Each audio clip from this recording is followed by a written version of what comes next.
नमस्कार पुनः पनि हामी 10 फिटको गृह पृष्ठमा छौँ त्यसै गरिकन अब पब्लिकेसन भन्ने अप्सन यसलाई चलाउन सिक्नेछौँ हामी यहाँनिर पब्लिकेसन अप्सनमा क्लिक गर्दाखेरि देख्न सक्छौँ संस्थाले पब्लिकेसन गरेका सामग्रीहरू हामीले यहाँनिर देखाउनु पर्ने हुन्छ एनुअल रिपोर्ट 2080 भनिएको छ यसमा रेड अप्सनमा क्लिक गर्यो भने यहाँनिर नयाँ पेजमा उक्त सामग्री यसरी खुल्नेछ पढ्न सकिनेछ त्यसलाई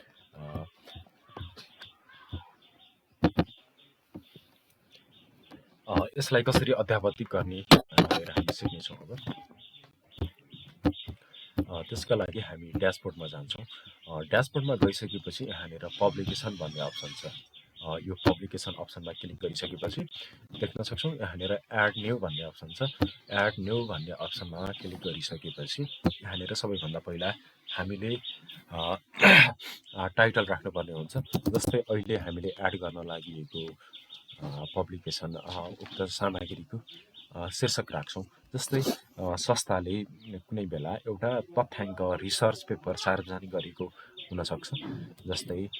यसको नाम मानौँ उदाहरणका लागि कर्णाली दर्पण भन्ने एउटा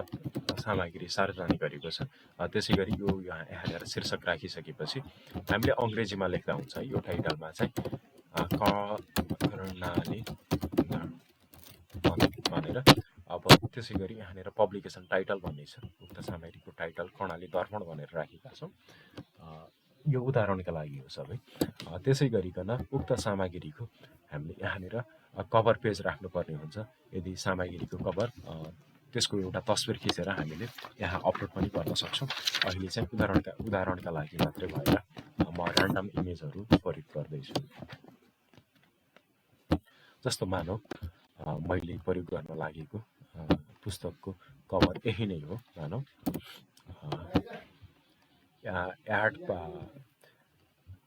एड कभर पेज भन्ने छ यसमा एड इमेजमा गएर अपलोड फाइलमा गएर सेलेक्ट फाइलमा गएर सेलेक्ट गरी यहाँनिर यसरी यहाँ फेरि पुनः सेलेक्ट अप्सनमा दबाइसकेपछि हामीले यो सामग्री यहाँ देखिन थाल्नेछ यसमा एउटा मिस्टेक छ हामीले यसको इमेज हामीले अगाडि नै अघि सिकाए जस्तै यसको पनि लिङ्क हामीले अनिवार्य रूपमा कपी गर्नुपर्ने थियो जुन मैले छुटाएको छु यदि त्यसरी छुटाएको खण्डमा यहाँनिर यस्तो खालको पेन खालको एउटा आइकन छ त्यसमा क्लिक गरेर हामीले यहाँनिर तलपट्टि फाइल युआरएल भन्ने अप्सन छ यसलाई copy to URL to clipboard भन्ने अप्सनमा क्लिक गरेर कपी हुन्छ त्यो कपी गरेको इमेज पब्लिकेसन फाइल लिङ्क भन्ने अप्सन छ सरी त्यो पनि गर्न सक्छौँ हामीले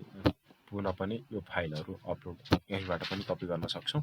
यदि त्यसरी हामीले लिङ्क कपी गर्न छुटाएको अवस्थामा यसमा क्लिक गरेर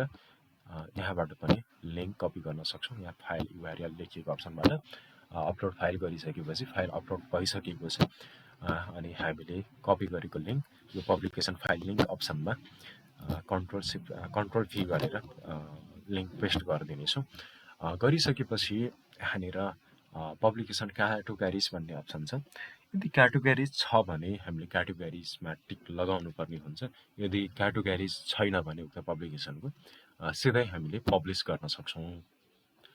यसरी पब्लिस गरिसकेपछि हामीले पब्लिकेसन भए नभएको भनेर हामीले यहाँ पेज रिफ्रेस गरेर हेर्दा देख्न सक्छौँ यहाँनिर कर्णाली दर्पण भन्ने अप्सनमा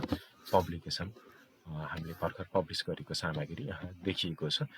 यसलाई हामीले रिड भन्ने अप्सनमा क्लिक गरेर सम्बन्धित सामग्री पढ्न पनि सक्छौँ